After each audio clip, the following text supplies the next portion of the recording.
사도행전 5장 42절, 제 성경으로는 신약성경 195페이지입니다.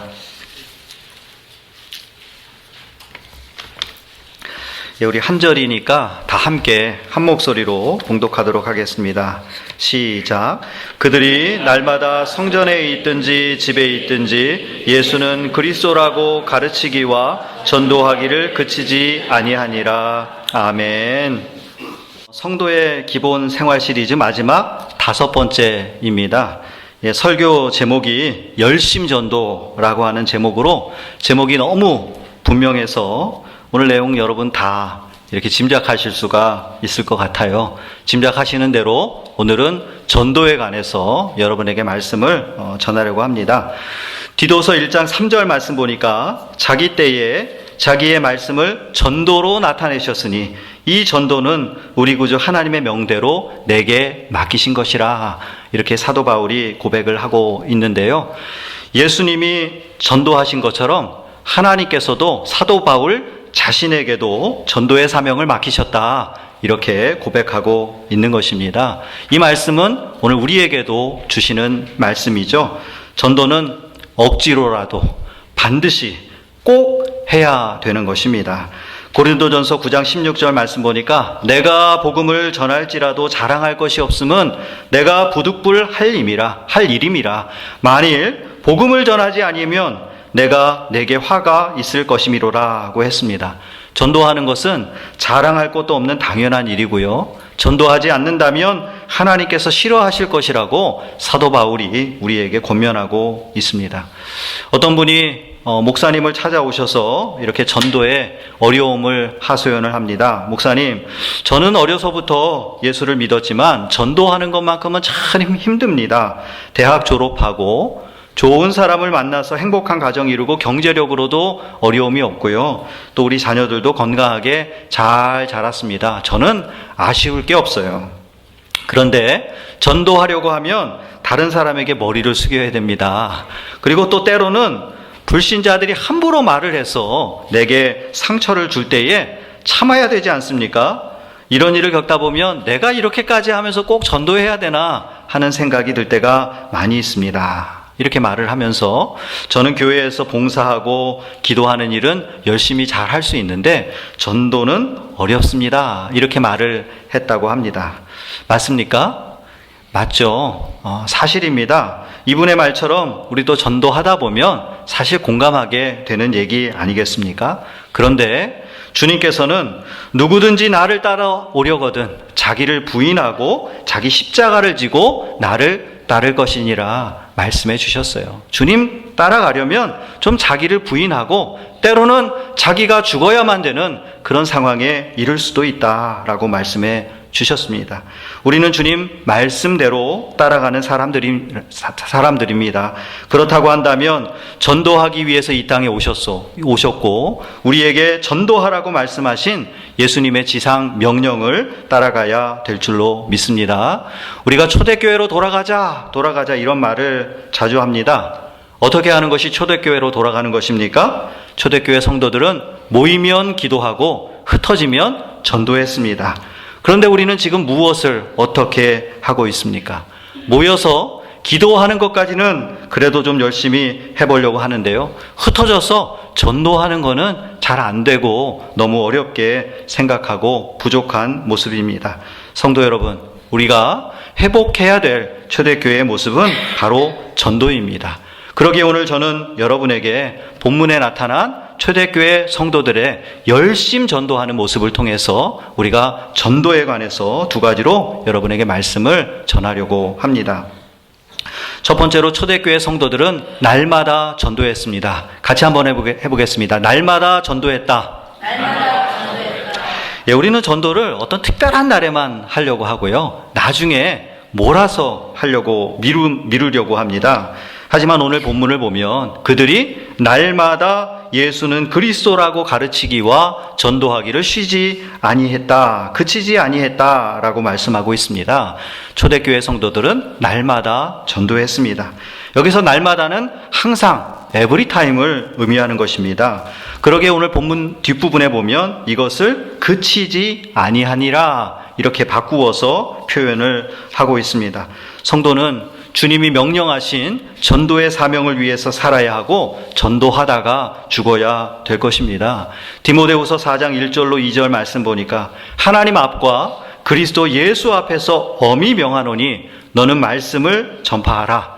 때를 얻든지 못 얻든지 항상 힘쓰라고 말씀해 주셨어요. 쉽게 말하면 너희는 전도해야 된다. 기회가 생기든지 아니하든지 항상 전도에 힘을 쓰라. 이렇게 주님께서 오늘 우리에게 말씀하고 계시는 것입니다. 여러분, 예수의 복음은 누구에게나 어느 누구에게나 전파되어져야 되는 것입니다. 그 일을 위해서 하나님께서 우리를 먼저 부르셨습니다. 예수님보다 앞서서 세례 요한을 통해서 회개하라 천국에 가까웠느니라 전도하게 하셨고요. 또 예수님께서 사역을 시작하시면서 회개하라 천국이 가까웠느니라 전파하게 하셨어요. 바로 이 회개하라 천국이 가까웠느니라를 선포하는 것이 바로 전도입니다. 인간이 하나님을 알지 못한 죄, 하나님을 거부하며 살았던 죄, 하나님 앞에 죄를 회개하지 않았던 것, 이 모든 것들을 회개하고 예수님만이 우리의 구원자 되시는 그리스도이심을 믿고 하나님 나라 백성이 되라고 전하는 것, 그것이 바로 전도인 것입니다. 또한 반드시 사람이 죽은 뒤에는 하나님 앞에서 심판이 있을 것이고 믿지 않는 자는 영원한 불지옥으로, 믿는 자는 영원한 천국에 살게 될 것임을 전해야 되는 것입니다. 이 복음을 언제 전해야 되겠습니까? 바로 지금입니다. 이 생명의 복음을 바로 우리가 때를 놓치면 안 되고 지금 전해야 되는 것입니다. 나중에 전도하겠다 이렇게 미루다가 되지 않습니다. 바로 지금 전도해야 됩니다. 내가 나중에 성공해서 전도하겠다 이런 생각도 여러분 버리시기 바랍니다. 그렇게 한다면 성공을 위해서 살다가 전도하는 인생이 아니라 전도받는 그런 인생이 될 것입니다.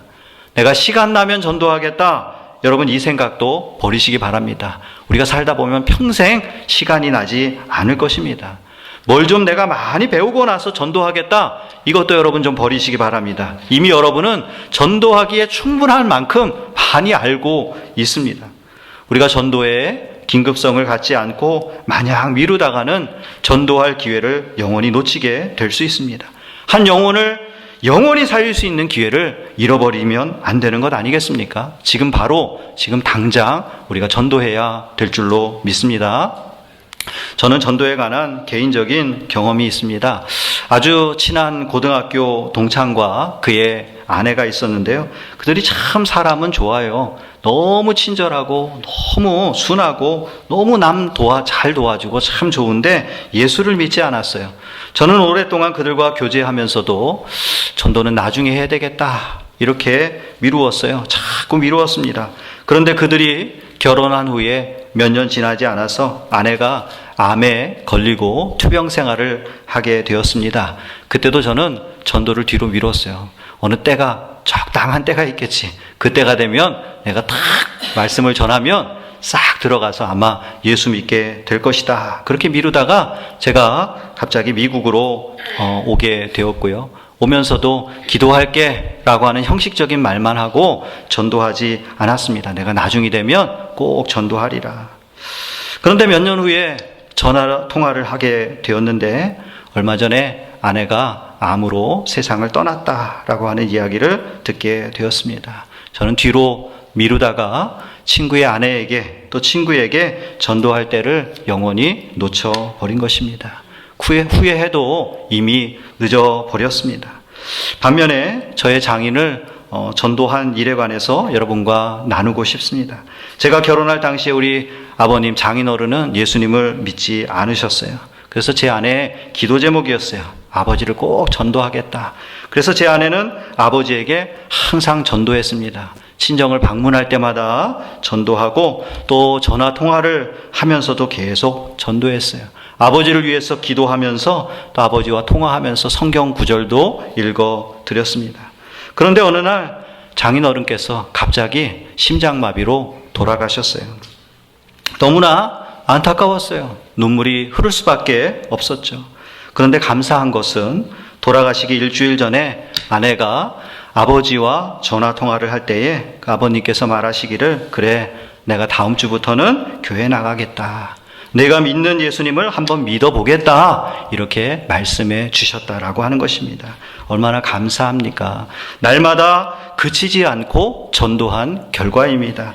끝까지 전도하기를 쉬지 않을 때에 분명 그 결과가 다른 것을 우리가 분명히 알 수 있습니다. 사랑하는 성도 여러분, 구원의 능력은 하나님께 있습니다.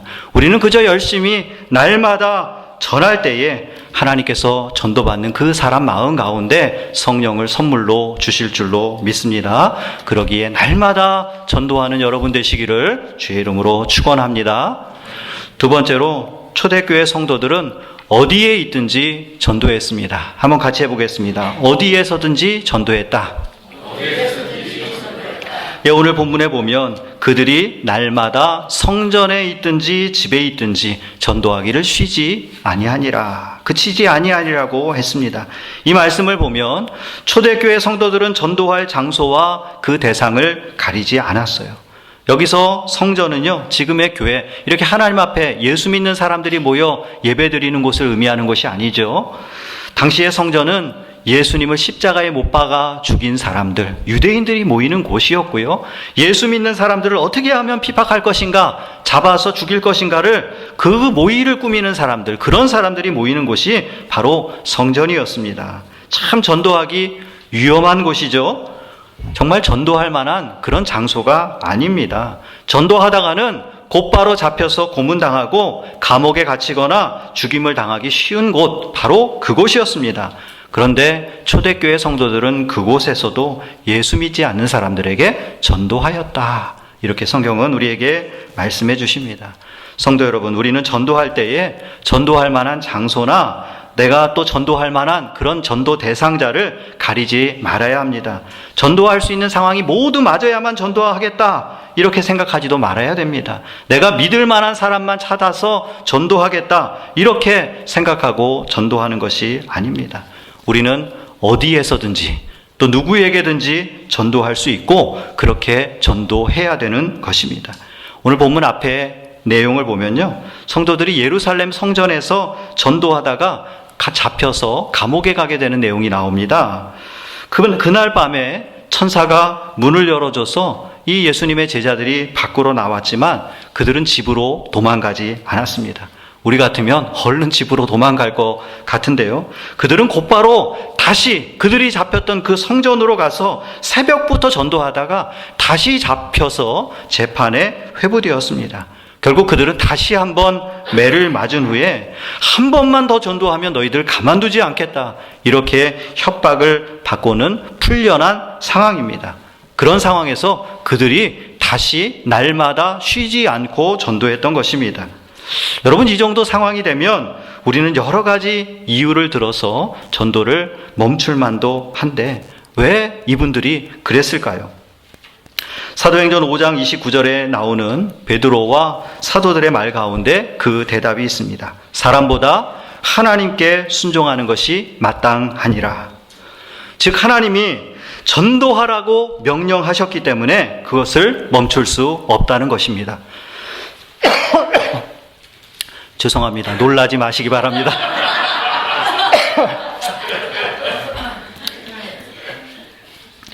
하나님이 전도하라고 명령하셨기 때문에 전도하기를 멈출 수 없었다라고 하는 거예요. 몇 년 전에 인도에서 약 50명을 전도한 23세 청년 제이람이라고 하는 청년이 마을 힌두교도들에게 납치돼서요, 4km 떨어진 곳에서 총에 맞고 살해되는 사건이 있었습니다. 이 제이람은 아내와 또 어린 자녀들과 함께 살면서요, 그 마을 가운데 마을 사람들에게 예수 믿는다고 수많은 핍박을 당하면서도 전도하기를 멈추지 않았습니다. 그는 사람들의 핍박 가운데도 전도할 기회를 찾거나 또 전도할 사람을 가리지 않고 끝까지 전도하다가 죽음을 당한 것입니다. 왜 그랬을까요?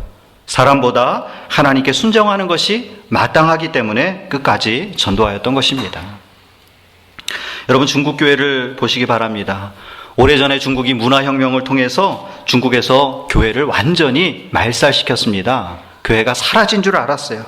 그러나 30여 년이 지난 2004년 중국이 종교 규제를 완화하면서 이렇게 통계를 낸 자료가 있는데, 그 발표된 자료를 보니까 중국의 기독교인 인구가 거의 1억 명이 되었어요. 다 사라진 줄 알았지만 1억 명이 되었고요. 지금 올해 2020년에는 중국의 크리스찬의 인구가 2억 명이 될 것으로 예상을 하고 있습니다.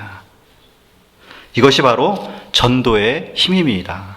유럽의 기독교처럼 십자군을 만들어서 총칼로 전쟁을 일으켜서 믿음으로 승리하는 것이 아니라 피와 눈물로 전도할 때 승리하는 것입니다. 우리도 일터와 가정에서 혹은 어디에 있든지 피와 눈물로, 땀으로 열심히 전도해야 될 것입니다.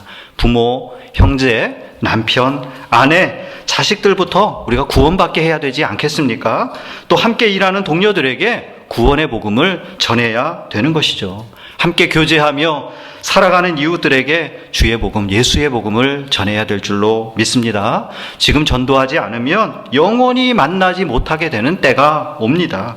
우리가 지금은 가족이라는 관계로, 또 이웃이라는 관계로 서로 함께 살지만 언젠가 하나님 앞에 갈 때에 그때 누구는 천국으로, 누구는 지옥으로 나누어질 것입니다. 우리가 사랑하는 가족과 영원히 헤어질 때를 생각하면 긴박한 마음으로 영혼의 구원을 위해서 목숨 걸고 전도해야 될 줄로 믿습니다. 사랑하는 성도 여러분, 어디에서나 누구에게나 전도하는 여러분 되시기를 주의 이름으로 축복합니다. 이제 말씀을 마치려고 합니다. 성도 여러분, 우리는 오늘 말씀처럼 날마다 쉬지 않고 어디에 있든지 예수를 전파하고 있습니까? 아니면 때와 장소를 따지면서 하루하루 뒤로 미루면서 살아가고 있습니까? 우리가 예수를 그리스도라고 고백한다면 초대교회 성도들처럼 날마다 전도하는 것을 쉬지 않는 삶을 살아가는 여러분 되시기 바랍니다. 물론 전도하는 것이 쉽지 않을 것입니다. 그래서 어떤 교회 표어를 보니까 평생 한 명이라도 전도합시다. 평생 한 명 전도하는 게 그렇게 어렵다는 뜻이고요. 또 반대로 뒤집어서 생각해 보면 평생 한 명도 전도할 생각도 안 한다라고 하는 뜻일 것입니다.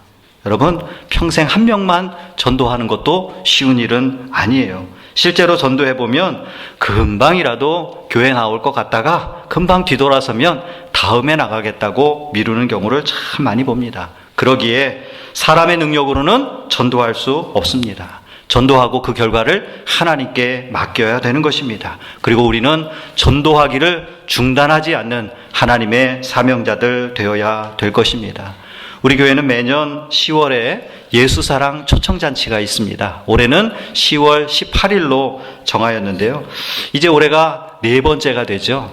3번 예수사랑 초청잔치를 하면서 생각해 보니까 우리 교회가 전도할 사람을, 전도 대상자를 너무 늦게 정하는 그런 좀 실수를 범했다 하는 생각이 들더라고요.